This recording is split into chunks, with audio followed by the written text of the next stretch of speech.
Je suis pas content, il y a la francophonie qui se pète la gueule. Ouais, la francophonie. Alors heureusement qu'Emmanuel Macron est là pour la défendre. Ah oui, il l'a fait sur Twitter, il a défendu la francophonie. Donc, mais franchement, félicitations Emmanuel. Ah, pour avoir osé prendre le risque de la défendre, la francophonie. Franchement, big up, voilà. Parce que c'est une prise de risque, oui. Bah, défendre la francophonie 2 mois après avoir décliné l'invitation pour participer au dernier jeu de la francophonie, j'aurais pas osé.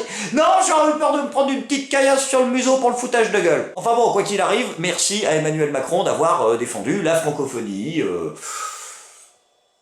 en français. Ah, mais oui, mais c'est important, il aurait pu le faire en anglais. Ah oui, on n'est plus à ça près. Bah, il jacte pas mal en briton en ce moment, hein. Non, en Roumanie, ah ouais? En Roumanie, il n'a pas parlé en anglais, alors qu'il était à... Je savais pas, j'avais pas... T'as les images? La France est redevenue une société de statut, de privilèges.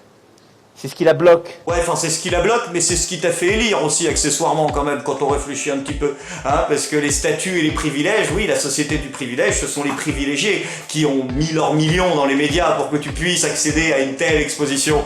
Hein, sauf que toi, quand tu penses privilège, tu penses que à ceux des cheminots et pas à ceux des grands patrons et des grands groupes de presse. Ah bah non, c'est vrai, c'est tes copains. C'est ce qui bloque son imaginaire. Et donc, la vitalité économique que nous lui redonnerons par ces transformations profondes permettra aussi une plus grande mobilité sociale dont le pays a besoin. Alors, si quelqu'un parmi vous a compris cette phrase, eh ben écoutez, je vous invite à laisser dans les commentaires une explication claire et précise de ce que tout ça veut dire.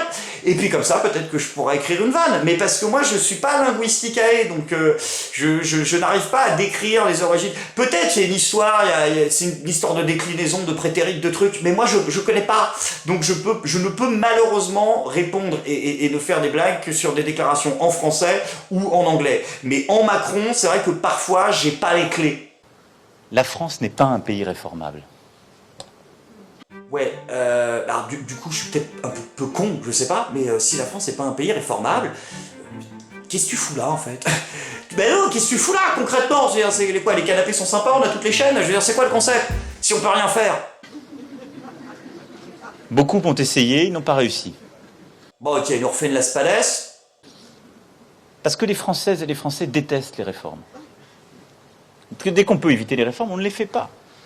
C'est un peuple qui déteste cela. Peuple.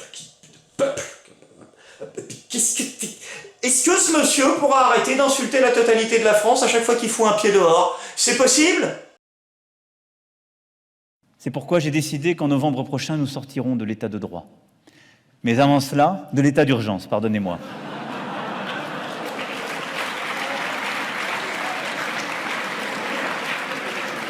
Mais il est content, ce con!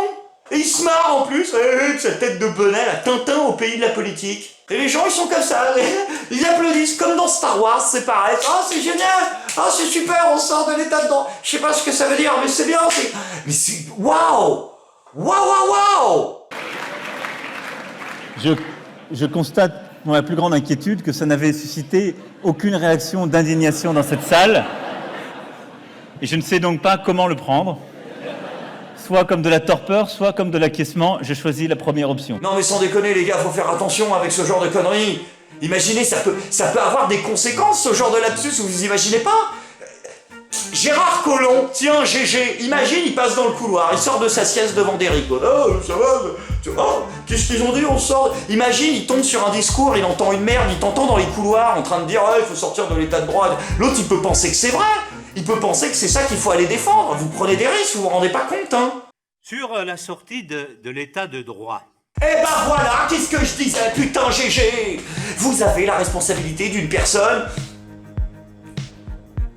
C'est dur de pas tomber dans la diffamation, mais il est un peu gâteux GG, donc il faut surveiller maintenant. Hein, faut pas le laisser se pisser dessus, faut lui donner à manger régulière, et il faut faire en sorte qu'il mette pas un nez dans les dossiers. Ok? Sur la sortie de l'état de droit, vous savez que le Conseil de l'état d'urgence, pardon. Et donc du coup, Macron, avec toutes ses bornes à répétition, il passe pour un président de plus en plus irrespectueux et de plus en plus amoral et impopulaire, et donc du coup, DSK lui est rentré dans le museau. Ah oui, Dominique Strauss-Kahn, il a gueulé, il l'a rappelé à Mimolette, Macron, là, il lui a dit, écoute-moi bien, pause caca, toi et moi, on n'est pas pareil, ouais, il a dit, la gauche et la droite n'ont pas les mêmes valeurs, ok? Il lui a fait une Bordeaux Chanel, il lui a dit, nous n'avons pas les mêmes valeurs. comment te dire, Dominique Nick, bah voilà, c'est là justement le problème en fait. Te voir faire des leçons de morale politique à quelqu'un, c'est un peu comme voir, je sais pas, Harvey Weinstein lutter contre le harcèlement de rue, si tu veux. Il peut le faire, mais c'est pas le mieux placé de l'équipe. Non, c'est voilà, c'est comme Jean-Luc Lahaye, tiens, voilà, dans le prochain Star 80 qui sort, vous avez pas vu ça? Ah, j'ai fait une petite digression là-dessus. Star 80, non, vous connaissez pas? Alors, c'est le film dans lequel, en fait, ils ont pris que des acteurs has-been pour interpréter des chanteurs has-been. Ouais, c'est les prods, ils se sont dit, nul plus nul, ça s'annule normalement. Ben oui, mais non, là, ça marche pas du tout. Donc, range tes tubes à essai Jean-Michel Cinéma, c'est de la merde. Et donc, ce qui se passe, c'est qu'ils ont sorti le 2, parce que la merde, ça marche bien en France. Et donc, il y a eu la bande-annonce là du film qui vient de sortir, donc il y a une réplique, ce qui est assez inquiétant d'ailleurs, puisque normalement le principe d'une bande-annonce c'est de mettre les meilleures répliques. Donc là peut-être que c'est la seule punchline du film, les gars, accrochez-vous bien. Donc je vous laisse juger. À s'envoler toujours plus haut, où l'amour est beau, on va s'aimer, baby. Qu'est-ce que tu fais tout seul? D'habitude, t'es toujours avec des copines? Ah, mais t'inquiète pas, elles vont venir, hein. Mais à cette heure-ci, elles sont au lycée. Voilà, donc Jean-Luc Lahaye, blague sur les lycéennes, tout ça, pas non, il reste des places sur Balance ton port ou pas? Donc voilà DSK, hein, je veux dire à un moment trouve autre chose, fais un autre boulot, je veux dire pourquoi tu ramènes ton museau en politique? Tu peux pas faire comme Sarkozy là, les conférences à 150 000 € à Harvard, tu peux le faire ça. Avec ton niveau de qualification et ton expertise, il y a plein de trucs que tu peux faire, camarade. En plus, ils recherchent partout. Ils cherchent des conférenciers à Harvard, ils cherchent des spécialistes en économie à Brighton, des cadreurs chez Jackie et Michel. Donc non, il y a du boulot. Donc avec ton niveau de compétence, normalement, tu peux débloquer un truc. Et puis s'attaquer à Macron, je veux dire, là, c'est une goutte d'eau dans l'océan. Ça sert à rien, ton truc. Tous les médias sont derrière lui. Et puis il leur rend bien. Il les chouchoute, les médias, Macron. Hein. Quoi? Non, il les aime pas? Comment ça? Merci. Bonjour Alissa Tassin, LCI. Une simple question. Vous avez été interviewé par la télévision américaine, CNN. Pourquoi avoir fait ce choix d'un média américain avant de vous adresser en interview à un média français? Alors, je vous remercie pour cette question de fond. Parce que peut-être les médias français s'intéressent trop à la communication et pas assez au contenu. Ah carrément! Ah ouais! Même pas peur l'autre, c'est... Non mais t'as conscience que t'es le mec le plus ingrat de la planète. Ah je pense que là, la totalité du journalisme français devrait te mettre dans Balance ton port pour le coup. Parce que niveau ingratitude, tu te poses loin. Non mais t'es en train de... Ouais les médias français, ouais, qui me sucent la bite toute la journée. Ouais, mais ils avalent pas. Non, je préfère aller chez les ricains. Non, mais t'es malade ou quoi? Mais t'es complètement fou. C'est vrai que les médias britons, ils le bichonnent bien. La une du dernier Économiste, là, The Economist. Oh là là là là. Les mecs, ils osent quand même. Hein. C'est dans la lumière, ils nous font une Jacques Brel, tu sais, l'autre. À la limite, ils vont nous faire la version audio MP3. Regarde derrière, il y a Mamie Merkel.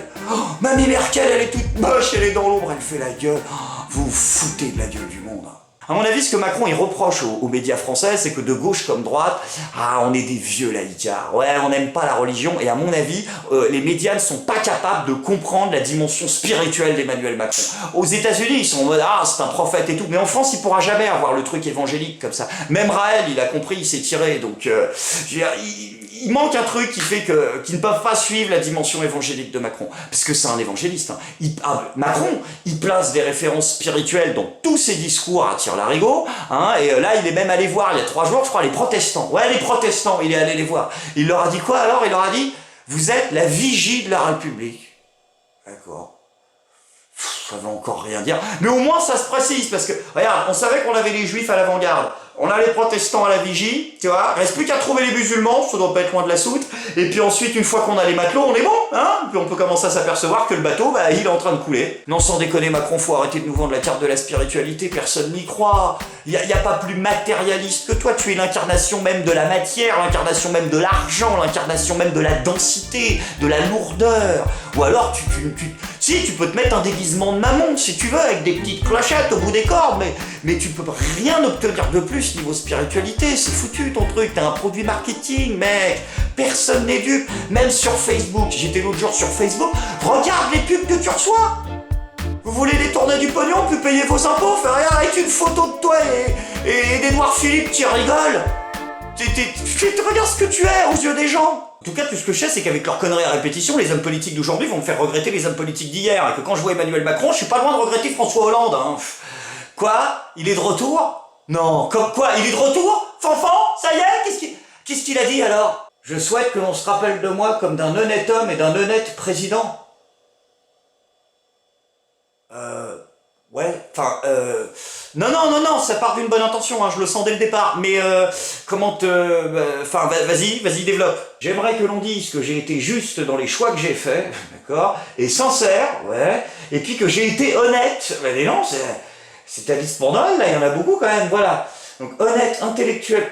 Ah d'accord, il y a des sous-catégories d'honnêteté, il faut toutes les valider, on n'a même pas le droit au package. Alors, honnête intellectuellement, honnête dans mon intégrité, honnête dans mon rapport aux Français, fin de la parenthèse, vous faire enculer, et que je n'ai rien caché. Ça fait beaucoup là, François.